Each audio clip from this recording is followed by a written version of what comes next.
Hello and welcome to Season 9, Episode 7 of Unlimited Opinions. I'm Adam Bishop, I'm Mark Bishop. and we are, of course, reading Orestes Brownson's The American Republic, Its Constitution, Tendencies, and Destiny. This time, starting our discussion here on the Constitution, or what Orestes Brownson sees as the Constitution of America, of course, writing in 1865. And I really like this chapter. Of course, we were talking about the origin of government for the past 4 chapters. Now he's actually talking about, what America itself is and how you define what a nation is and what its governments are. And I thought it was a really good discussion. I mean, I've loved everything he's written so far, but this was also very good. Yes, you're a very positive reviewer. Thank you. I try. Yes. So, where do I want to start? Where do we want to start about this? And we're on limited time because we want to see the very important presidential debate. Yes, very true. Well, I mean, he starts off the chapter. Wait a second. I was about to say something clever. Oh, okay, go ahead. It's all right. It wasn't that good. No, okay. Well, he starts off the chapter, I think, with a really good distinction that I don't think a lot of people talk about too much anymore. But he says, there's really two types of constitution. There's the constitution of the state or nation and the constitution of the government. He says the constitution of the government is held to be the work of the nation itself. The constitution of the state, or the people of the state, is in its origin at least providential, given by God himself, operating through historical events or natural causes. So there's a distinction. When we're talking about what a country is, I think a lot of people think, oh, well, it's a set of rules. It's how the government's set up. He says, yeah, that's part of it. That's the constitution that the people create for the government. But there's a constitution of the nation themselves, of the people themselves, that has, it comes before the constitution of the government, which I think is a really, really good distinction. Yeah, he almost defines it as the constituent elements of the nation is the constitution of the people, and then those whatever makes up those people then makes the constitution as we would understand it, which is a written document with rules and all that kind of stuff. Yeah, exactly. And he even says, back in his time, that distinction is already not being made. He's saying that there's, certain, philosophers or certain, political theorists who don't have that distinction, who thinks that, that either, there's really no human element involved. It's just sort of the structure of the government. Some people even overcorrect that and say, the government just is the people itself and is this one particular family, and that's all that there is to it. And of course, we saw in the earlier chapters that he's not a fan of those theories either, that there has to be a distinction between the people and the government, and there are two constitutions present at once, in any country. Yeah, and he really makes a big point and an emphasis on a providential constitution. That there's some spiritual component or some sort of God influence on the constitution of a legitimate constitution of the people. And he mentions almost as an aside that disciples of Jean-Jacques Rousseau recognize no providential constitution and call the written instrument drawn up by a convention of sovereign individuals the Constitution. So he's making that distinction again that just if you have the individual as the sovereign with no oversight authority from God or from some higher power, then you end up with no guidance and there's really no limitation in the power. Yeah. Because he also says, there's an important distinction that the Constitution isn't just made all at once. It's not just something that happens and is once and eternal for all time. Because then that's to assume that there's no human element in the constitution of the government or the constitution of the nation. That's to say it's sort of a divine command from on high if it's something eternal. And I know there's a lot of sort of discussion about that in America about, whether or not, the Constitution, should be changed and things like that with certain political issues. But I think the point overall that it's not just one solid, eternal block that's just imposed on us from above. I think that's a good point. Yeah. And I also noticed, I don't know if you noticed, there's parallels in how he describes some people that they're very parallels to the modern day neocons. I don't know if you noticed that. Because he's going on to talk about, okay, well, what is, is there some overarching theme of nations And he talks about this Kasuth. I'm not familiar with it. Kasuth is Hmm. doctrine supposes the people or the populations of all countries are, irrespective of their governments, bound together in solido, I guess, solidarity, each for all and all for each, and therefore not only free but bound wherever they find a population struggling nominally for liberty against its government to rush with arms in their hands to its assistance. A doctrine clearly incompatible with any recognition of political authority or territorial rights. And I wrote in the margin there, neocons. I mean, Yeah. that's what they want to do. They act as if we're all interchangeable and we all have the Hmm. same values. And it's our obligation to rush with arms to liberate them from what Yeah. we believe is their oppressors, Yeah. which I thought was really kind of interesting how he Yeah. predicted that. Yeah, because I mean, I think that's been the prevailing, foreign policy doctrine of the United States, really post World War II, but especially seen, in the wars on terror and everything in the Middle East, where it's even more explicitly, we're going to create democracy in these countries and we're going to start, a whole country kind of up from scratch and give them all they need. And I think you're finally starting to see now like an actual concerted pushback against that on the right. 'Cause I think that was, I mean, there was dissent, of course, in many periods of history, but I mean, that was like sort of the position of the United States in most cases. Yeah, it's been a weird history of foreign interventions during my lifetime. From Hmm. 1964, because of course I don't remember 1970 because I was a little baby then. But so I'm a child of the Vietnam era. So when did that end? Like 75, with Hmm. the airlift or evacuation or surrender or what do you want to call it. And then shortly thereafter, there was a big investigation about the CIA assassination plots and that kind of stuff and all the terrible interventions along that same era. Hmm.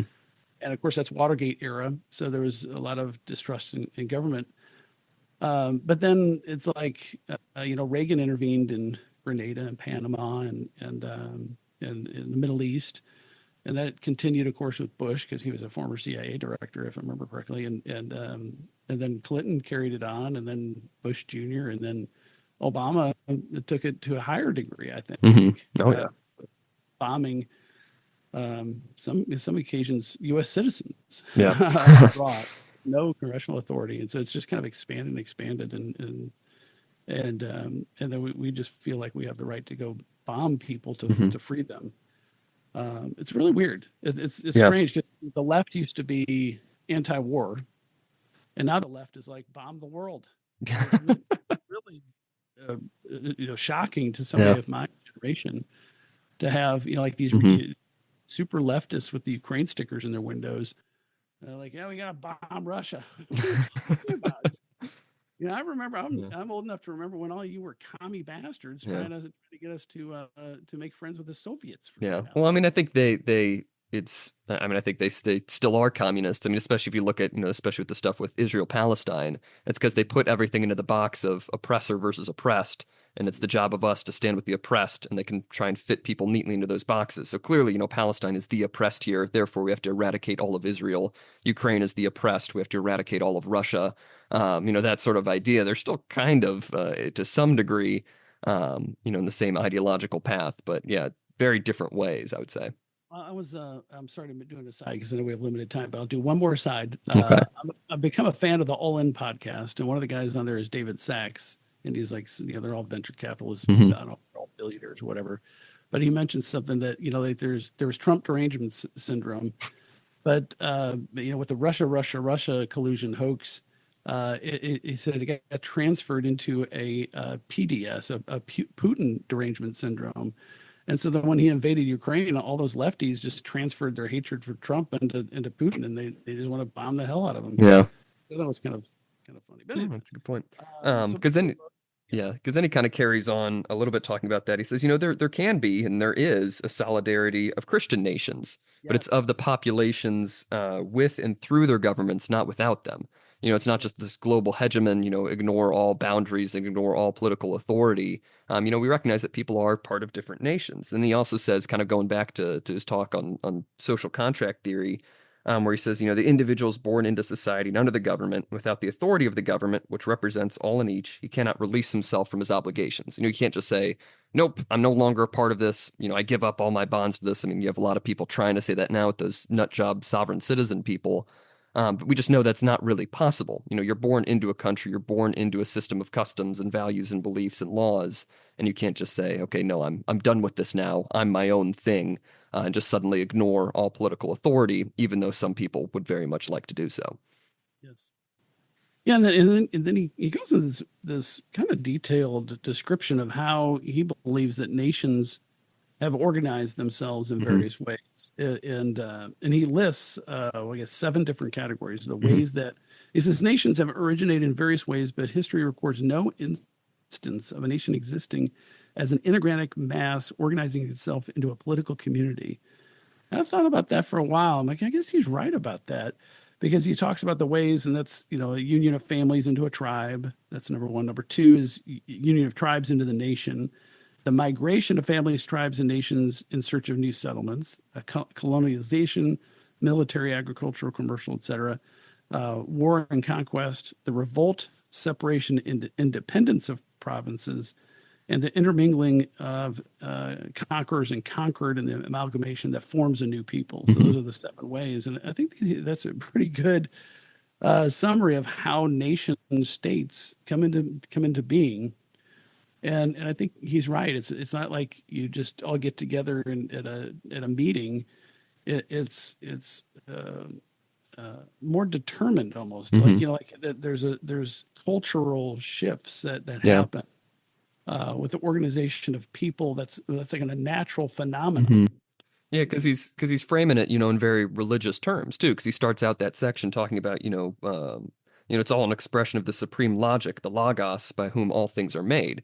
If you have this very strong sense of God has a plan for all of creation, and human beings are sort of secondary causes by which God acts on the world. And of course, we talked about that a lot last chapter with how he believes, governments come to exist, through humans, but ultimately with some sort of divine authority that's more eternal. Of course you're going to see, well, yeah, I mean, creation is ordered. Things aren't just random. Things don't just come about, of their own accord whenever they want to. You're going to look at history and say, okay, no, there's a structure here. There's a sort of a narrative here. There has to be an ordered way for governments to come into existence. And we see that. We don't ever just see people deciding one day, hey, I'm going to be a government. It has to be in connection to something else. Yeah. Yeah. Yes. Good summary. Thank you. But yeah, he says, even if, the family, the tribe, or the colony, if they're even incomplete states, they still have some organization, individuality, a center of social life of their own. So you can see even in the very beginning, before you have, the vast, complications of very civilized life, you're seeing this individual character in these places. And that's kind of his point throughout, is that wherever government comes up, it's through this nation of people who have their own beliefs and customs and things like that. And so government is sort of an extension or a product of what those people already believe. And that's kind of what we were talking about earlier. You can't just say, okay, you guys are going to be a democracy now because we say so. No, the government has to reflect what the people themselves have come up with and accords with their way of life. Otherwise, it's just not going to stick. It's going to be an entirely foreign concept to them. Yeah. Yeah. If you're really serious about that, you got to conquer them. Yeah, and I think he would agree. I think he would agree. Absolutely have to conquer them, like Japan and Germany after World War II. You have to Hmm. impose martial law, and they are subjects Hmm. in order to change the culture over the short and the long term. Hmm. And there's a lot of truth to that. And anyway, I'm not advocating conquering people. Yes. Um, but I'm getting more and more in favor of an invasion of the nations to our south. I mean, Mm. what's good for the goose is good for the gander, or in that case, Haiti really loves geese in Ohio.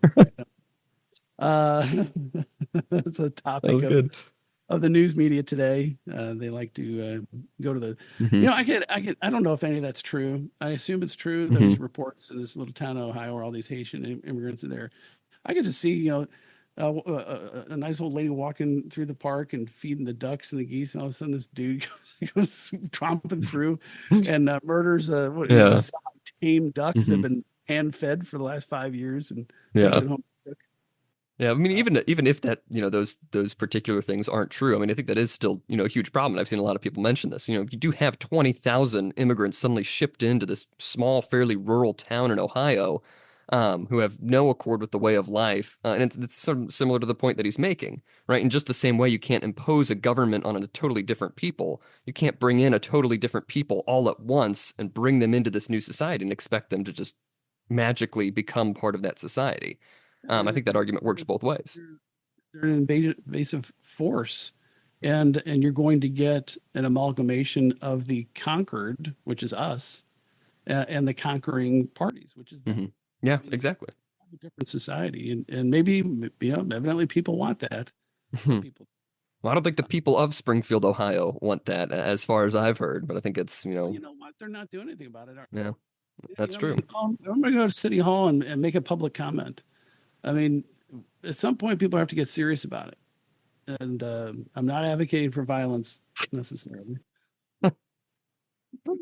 That's a good qualifier to put on that. but at some point, the violence will happen. Yeah. It can only go on until it can't go on anymore. Hmm. And if this election goes one way, there's going to be a lot of violence because it'll be obvious that the government won't do it, and so then you have to be your own local government. Anywho, True. on that happy note, but he talks about I don't know, I'm not exactly sure why he goes into so much of a discussion of how Christian governments spread, through the Roman Hmm.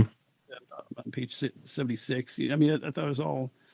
I liked reading it, but I'm like, well, I don't know why he's digressing about this. What was the point he's making when he's saying, the Christianity is worth of remark, follow the track of the Roman armies, and gains a permanent establishment only where it's planted. So I guess what he's talking about is an example of how Hmm. those Christian nations or governments spread through, Roman conquest Yeah. and uniform, made those societies a little more uniform with their version of the rule of law, et cetera, and that kind of stuff. Hmm. So, and then he talks about the providential constitution, which I'm trying to really understand what he's talking about here.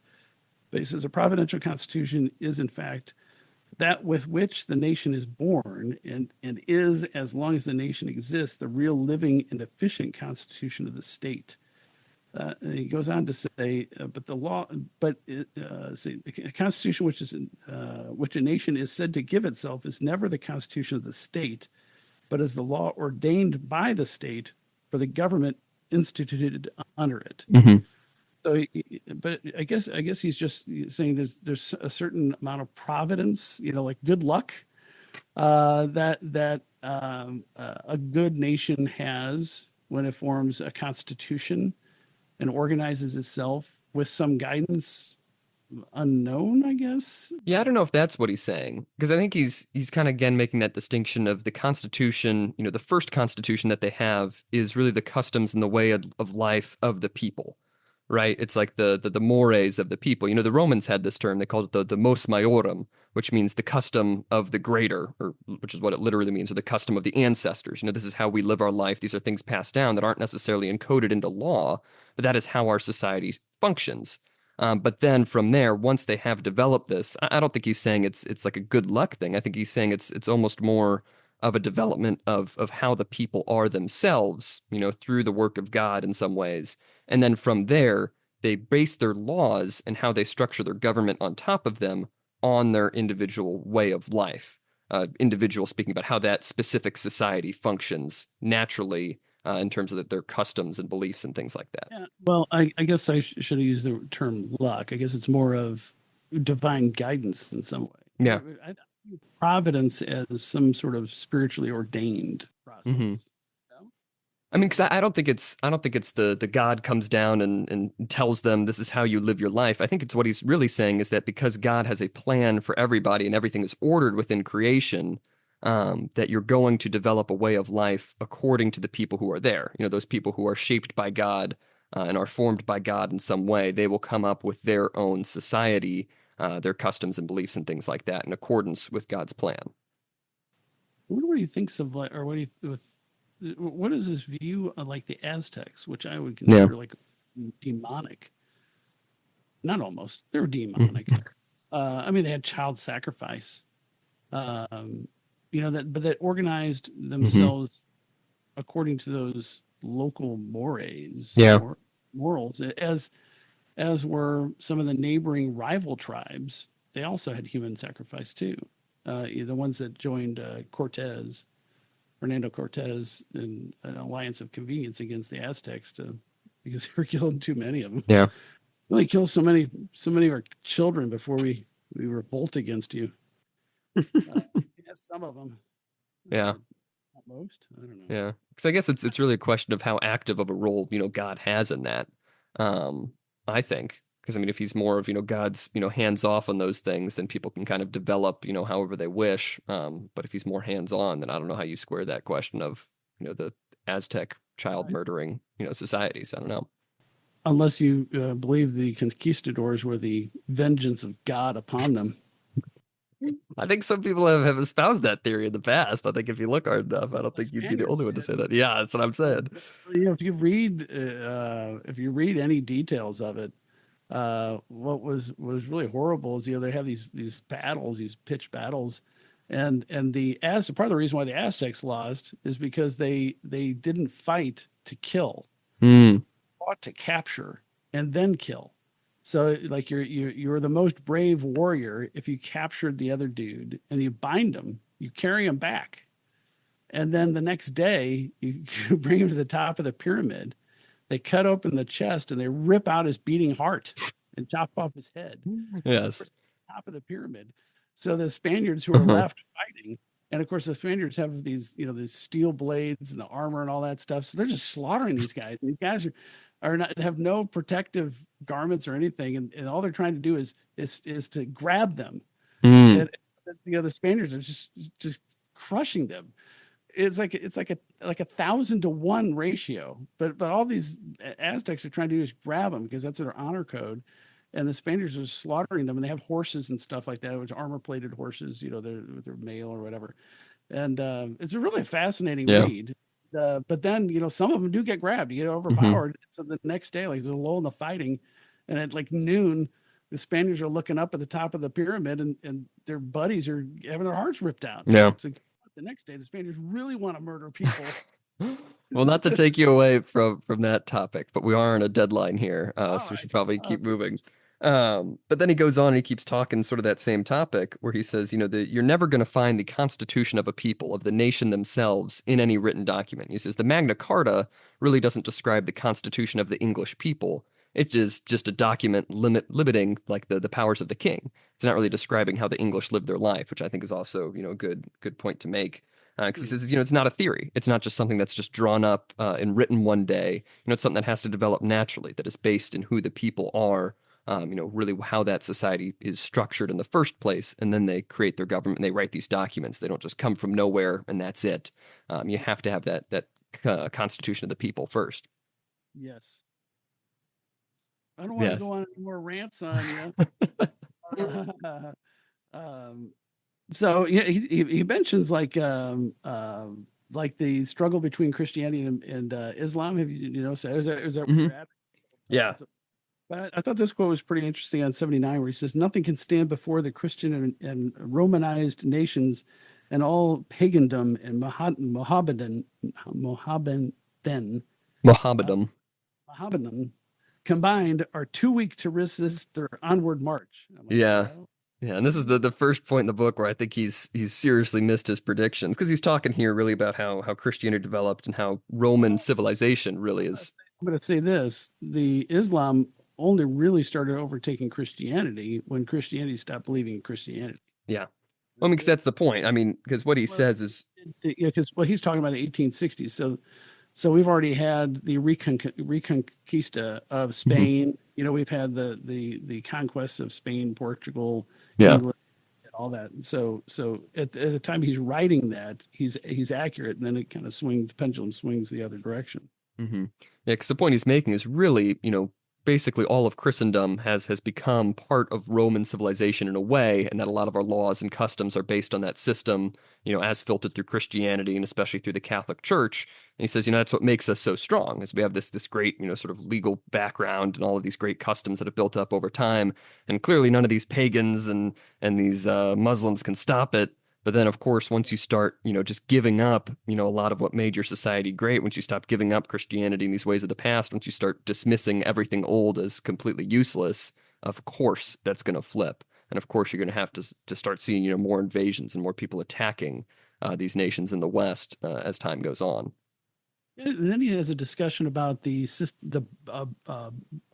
barbaric system, Mm, which was a struggle between the Roman system and the barbarians. hmm He says even in the United States, I'm on 80, a revolution undertaken in favor of the barbaric system has resulted in the destruction of what remained of that system, hmm and sweeping away the last relics of disintegrating feudalism, and in the complete establishment of the Greco-Roman system, with important improvements in the New World, which hmm I think is pretty accurate. I mean, the American Revolution really ended effectively the feudal system, Yeah.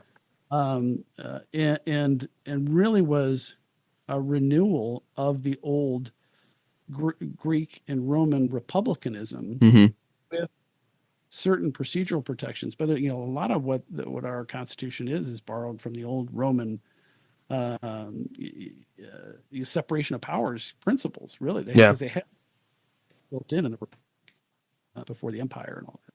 hmm Yeah, because I mean, he's a lot of this chapter is really concerned in a lot of that history, which we're not, having the time to go through all of here. But yeah, the point he's making is that you do have that sort of contest between, the barbarian way of life when it's mingled with the Roman, and for a long time you do have feudalism rise up, which is much more he puts more strictly the barbarian way of life. But then really, of course, if you try to defend that, you're just going to get defeated by the more Greco-Roman way of life, and that's going to be the prevailing there. I think you're right that the Civil War did effectively end that. Yeah. And the we talked the Revolutionary War. Or yes, revolutionary. Um, I really enjoyed his description of the political aristocracy on Mm, 82, where he says a political aristocracy has at heart only the interests of its order and pursues no line of policy but the extension or preservation of its privileges. hmm Boy, isn't that true? I mean, we have our own political aristocracy now. I mean, we really almost have hereditary elections, leadership. The Cheneys just both endorsed Kamala Harris because why wouldn't they? Yeah. They're Republicans, so of course they endorsed her. But that line of hereditary elections and that aristocracy in Washington D.C. just considers its own interests, and that's it. They don't Yeah. care about the actual ruler or the people. hmm And so Yeah. he had an interesting discussion about that. Yeah, because the argument there is really just refuting feudalism. Because he's saying you even see some people, the more traditional Catholic people are like, "Ooh, we should go back to a feudal system." He says, "Well, the feudal system did, check the powers of the king, where you have all these aristocrats fighting each other, and it would limit the power of, the federal government or the national government under the king. But really, it wouldn't." Have them support him to a certain Mhm. degree, at Yeah. least most of them, right? And so he says, yeah, that's what they argue, and it has that sort of checks and balances system in a way, but really it's not according for the people's opinions, right? Because the people aren't going to sway the aristocrats. They're not going to have any say in what they really do. And so if you do that, that's really not a Christian way of having a government. It's not a way that's going to give dignity to the people in any way, unless you are part of that aristocracy or you are the king. And so we need to move away from that. We can't defend that system, even if it is, in some ways traditional in Europe. We have to have that more Roman system of a federal system with the checks and balances and things like that to some degree.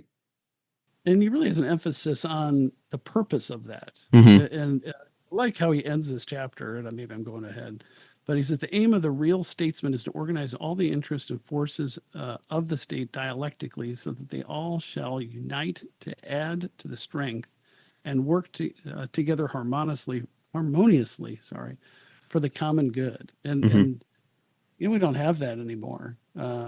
It's really really as a nation we struggle with that. I Yeah. think, and I think right. That's 100% what the governmental system and the hmm Constitution really should be about is improving the common good of all of us. Yeah. And I think he also kind of predicts there in just a sentence before that, a lot of the problems with you saw, especially in the 90s and early 2000s with, just the idea we should just have complete free market, everybody do whatever they want. Because the point he makes there, he says, the landed interest controls at one time and the mercantile and manufacturing interest at another. They do not perfectly balance one another, and it is not difficult to see that the mercantile and manufacturing interest combined with the moneyed interest is henceforth to predominate. And I think that's very true with, how these big tech companies is what we would see that as now. They're absolutely, let them do whatever they want. Free speech, everybody do that. But now they control, so much of the speech, and they control so many institutions. And you see that with big, government companies or big, private companies that have way more power than they should. And they're taking a lot of the power away from the people who you're supposedly protecting by saying, yeah, no restrictions, everybody do whatever they want, follow the GDP, whatever the GDP says is the way to go. And I think you're finally starting to see a shift away from that on the right, where it's the common good of the people, not just whatever's in the financial interests of the government or of the big companies. Yeah, and what I really like about his emphasis on that is that both the left and right today can agree with those principles. Mm-hmm. I think we could stand shoulder to shoulder with AOC and Bernie Sanders on those principles. Yeah. And realize, that if we work for the common good and not just the moneyed interests and not just the big dollar stuff, not whether they would actually do that, rather than just say it, I'm in one of those days where I'm in a hopeful mood. I watch this debate. Yeah, we'll see if that changes here in like 5 minutes. But I get that way sometimes. Yeah. Like, we can be okay, and there's so much we can agree on, and there's enough enemies for us all to hate that we can unify in our hatred of them. That's very uplifting. But no, I agree. I mean, I think they're going to take a very different method, and a method that we would say is wrong. Because I think, what a lot of people on the left would rather have is, place all of that interest into the government instead, rather than, other things. But I've come around to absolutely agreeing with like 100% tax on anything over like $500 million. I don't care. Just let's just take it all. What are they going to do with it? They're going to crush me. Yeah. They're going to get us. Let's get them before they can get us. All right. Torches. Yes. All right. Well, do you have any other final thoughts on this chapter here? I'm preaching a unifying message. Yeah, that's what it is. And sooner or later, we're going to get that unified message, whether we want it or not. I don't know what that means. We're going to see mobs in the street. There'll be a majority of people willing to burn the witches at the stake. That's great. All right. Yes. Well, this has been an optimistic point. That was very optimistic. Well, this has been season 9, episode 7 of Unlimited Opinions. I've been Adam Bishop. It all depends on if you're carrying the torch or if you're being lit by it. I am still Mark Bishop.